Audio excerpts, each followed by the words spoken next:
नमस्कार। आज हम एक बहुत ही दिलचस्प किताब आत्म साक्षात्कार इसके कुछ अंशों पर बात करेंगे। हाँ, नमस्कार। ये किताब असल में आत्म साक्षात्कार और जो शाश्वत सुख है उसकी खोज का एक कह सकते हैं एक वैज्ञानिक तरीका बताती है। बिल्कुल। और इसमें एक खास तरह का एक जोश, एक उत्साह भी झलकता है। तो हमारा मकसद है इसके गहरे ज्ञान को समझना, खासकर दादा भगवान और उनका जो अक्रम विज्ञान का रास्ता है उसके संदर्भ में। हाँ, ये किताब असल में जीवन की जो भाग दौड़ है, जो उथल पुथल है, उसके बीच स्थायी शांति कैसे मिले, इसका एक सीधा तरीका बताती है। इसमें सांसारिक परिभाषाओं से हटकर खुद को समझने पर जोर है।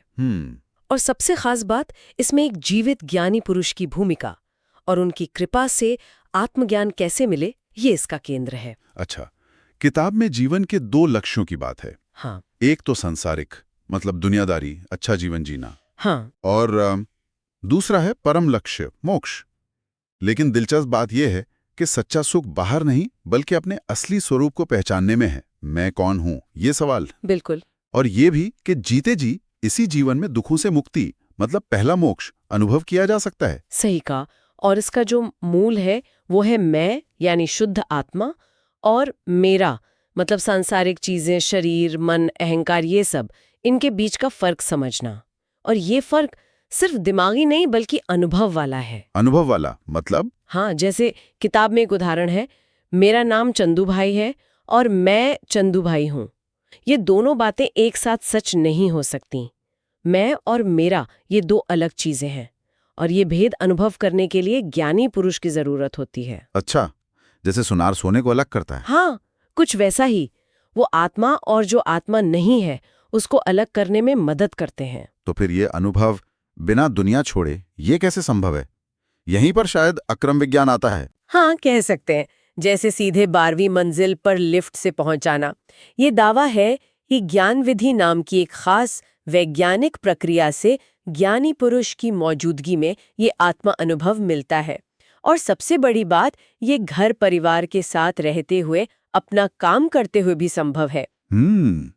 ये तो पारंपरिक धाराओं से बिल्कुल अलग है। हाँ, शायद इसीलिए इसमें वो एक खास जेस्ट या उत्साह महसूस होता है। हाँ, बिल्कुल। अच्छा, मान लीजिए ज्ञान मिल गया, फिर उसे बनाए रखना भी तो जरूरी होगा। उसके लिए क्या है?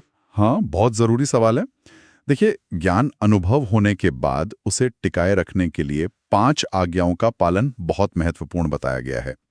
ये आज्ञाएं उस अनुभव के लिए एक सुरक्षा कवच की तरह काम करती हैं। सुरक्षा कवच, ताकि वो अनुभव बना रहे। जी हाँ, ताकि बाहरी दुनिया के जो प्रभाव हैं वो उसे मिटा न दें।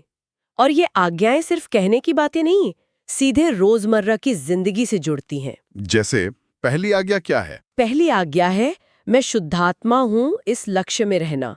और दूसरी, व्यवहारिक नजरिए से अपनी सांसारिक पहचान, जैसे मैं चंदू भाई हूं, और उसके जो भी कर्तव्य हैं उन्हें निभाना।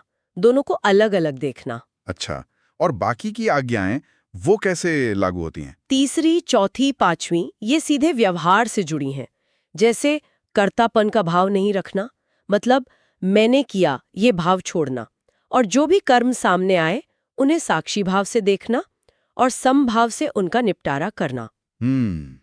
तो ये आज्ञाएं फिर प्रैक्टिकल सिद्धांतों में बदल जाती होंगी, जैसे वो हुआ सो न्याय। हाँ, बिल्कुल। जब आप कर्तापन छोड़ते हैं तो हुआ सो न्याय, यानी जो भी हुआ वो कुदरत का न्याय है, ये मानना आसान हो जाता है। आप घटनाओं को व्यक्ति से नहीं, व्यवस्था से जोड़कर देखते हैं। और वो सिद्धांत एडजस्ट एवरीवेयर, उसका क्या कनेक्शन है? हाँ, एडजस्ट एवरीवेयर, हर किसी से हर हाल में एडजस्ट करना। ये तब मुमकिन होता है जब आप मैं और मेरा का भेद समझते हैं। आप जानते हैं कि भारी हालात मेरा हमेशा नहीं बदल सकते, पर आप खुद मैं एडजस्ट कर सकते हैं। इसी तरह टकराव टालो का सिद्धांत है, क्योंकि टकराव से अपनी ही शांति भंग होती है, नए कर्म बंधते हैं। और अगर गलती हो जाए तो उसके लिए भी रास्ता है, भुगते उसी की भूल। मतलब जो दुख पा रहा है कहीं ना कहीं भूल उसी की है, ये समझकर दूसरों को दोष देने की बजाय प्रतिक्रमण करना। प्रतिक्रमण मतलब माफी मांगना। हाँ, मन वचन काया से जो भी दुख पहुंचाया हो दूसरों को, उसके लिए सच्चे दिल से माफी मांगना, पछतावा करना और फिर से वैसी भूल न करने का निश्चय करना। इससे गलतियां धुल जाती हैं। किताब में जीवित ज्ञानी पुरुष और सत्संग यानी ज्ञानियों की संगति, इस पर भी काफी जोर दिया गया है। हाँ, बहुत जोर है। जैसे बीज बोने के बाद पानी चाहिए, वैसे ही ज्ञान मिलने के बाद उसे सींचने के लिए सत्संग जरूरी है। ज्ञानी की उपस्थिति में उनकी बातों से समझ गहरी होती है, रास्ता आसान लगता है, और अगर वो ना हो तो उनकी किताबें या ऑडियो वीडियो भी मदद करते हैं। तो कुल मिलाकर इस पूरी चर्चा का सार ये हुआ कि आत्म साक्षात्कार के लिए दुनिया छोड़ने की जरूरत नहीं, बल्कि दुनिया में रहते हुए ही अपने असली स्वरूप मैं को, अपनी अस्थायी पहचान मेरा से अलग समझना और अनुभव करना है। सही। और अक्रम मार्ग इसे जीवित ज्ञानी के मार्गदर्शन से कह सकते हैं ज्यादा सुलभ बनाता है। बिल्कुल। अच्छा, चलते चलते एक विचार छोड़ जाते हैं। स्रोत कहता है कि असली आजादी दुनिया बदलने से नहीं आती, बल्कि खुद को और दुनिया को देखने का नजरिया बदलने से आती है।